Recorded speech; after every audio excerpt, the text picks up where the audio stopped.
Today's episode of the More You Know podcast features Brandon T. Adams, who's an Emmy Award Winning producer, podcaster, author, speaker, serial entrepreneur, and known as the king of crowdfunding, assisting amazing clients including Kevin Harrington and John Lee Dumas, as well as John Malott, who's a chairman of Build Your Empire, an author, and speaker, who's amassed over $1 billion in global sales, as well as being featured in Forbes, Entrepreneur, USA Today, and more. And lastly, Brandon Steiner, who is a legendary sports marketer and entrepreneur who founded Steiner Sports, where he worked with incredible athletes including Derek Jeter and Mariano Rivera, as well as an author, speaker, and host of The Hookup.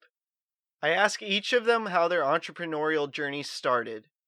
Enjoy the podcast. It started when I was born. I grew up in the ice business. I sold packaged ice with my father. I sold ice for a living. And we delivered ice to convenience stores, gas stations, bars, you name it.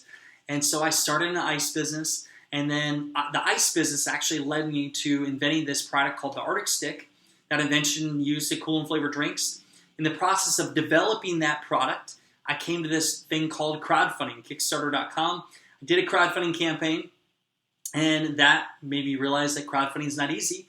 And so I wanted to become the expert in crowdfunding. And that's when I went out to write the book, to go on TV and speak about crowdfunding, and then also working with some of the biggest names for crowdfunding. So we did the Freedom Journal campaign that raised $453,000 in 33 days on Kickstarter. I worked with Think and Grow Rich, The Legacy, and the Napoleon Hill Foundation in doing the crowdfunding campaign for the movie Think and Grow Rich, The Legacy. I've crowdfunded my own TV shows. We've crowdfunded with Kevin Harrington. We've crowdfunded or consulted with X Prize. I became a crowdfunding expert.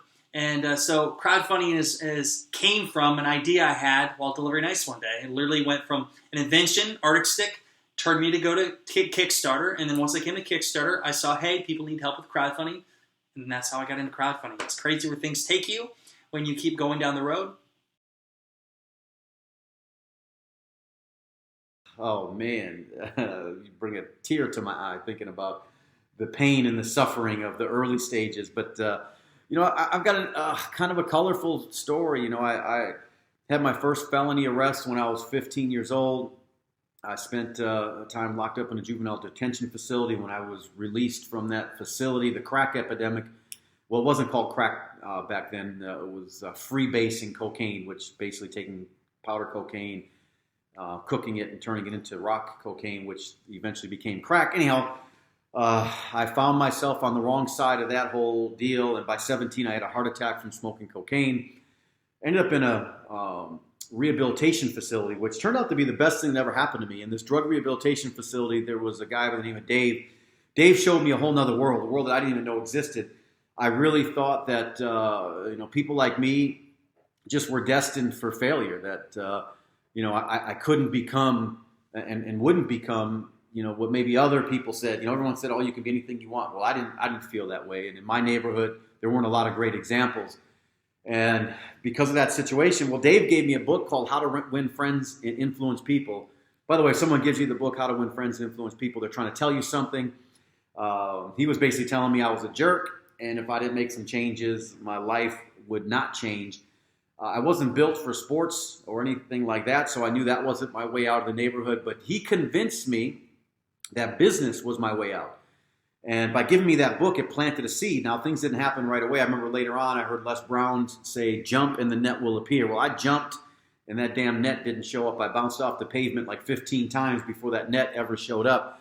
But I kept plugging away, and slowly from that book led to another book. Then it led to better associations. I started to change my associations, got around better people that had solutions rather than just problems. I started to change my victim mentality. I blamed everybody.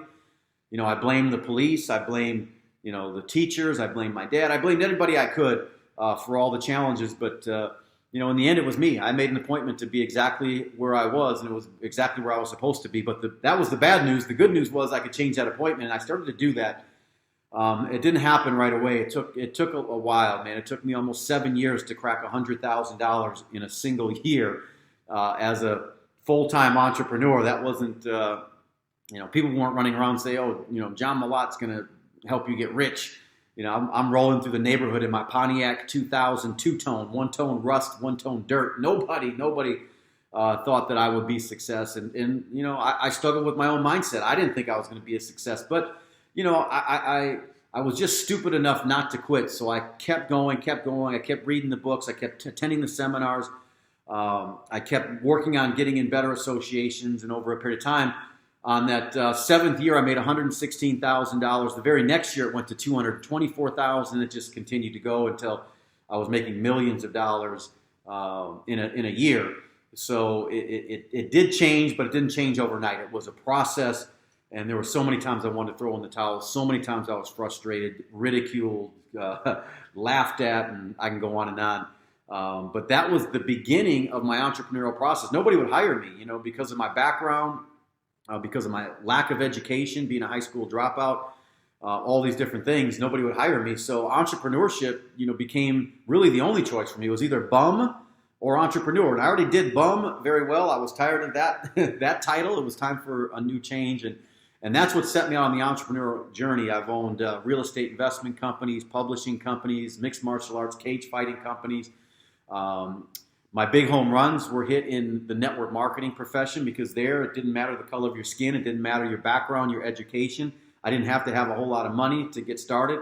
And it was there I found great mentors like Jim Rohn, who really taught me the principles of success, the fundamentals of leadership, and gave me a platform to build a big business. Ended up having, my last company had 320-some thousand affiliates in 8 countries, doing over $220 million a year. So that dramatically changed my life.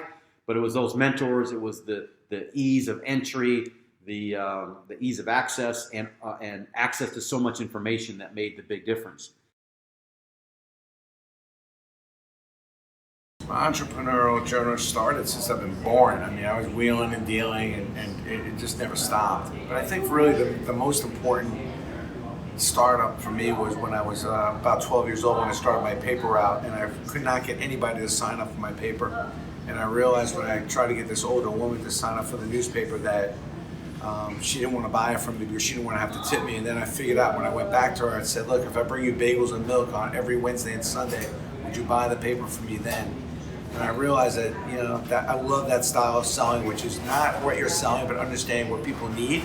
I was trying to understand about serving and solving and coming up with really cool ideas to solve problems was something that really interested me. And that's kind of what I've been doing my whole life, is just trying to figure out what the problems were in the marketplace and figure out how I could solve them. So my entrepreneurship journey started really when I was 12, and I figured out that it wasn't about selling, and it wasn't about making money, but it was about serving people and solving problems for customers and clients.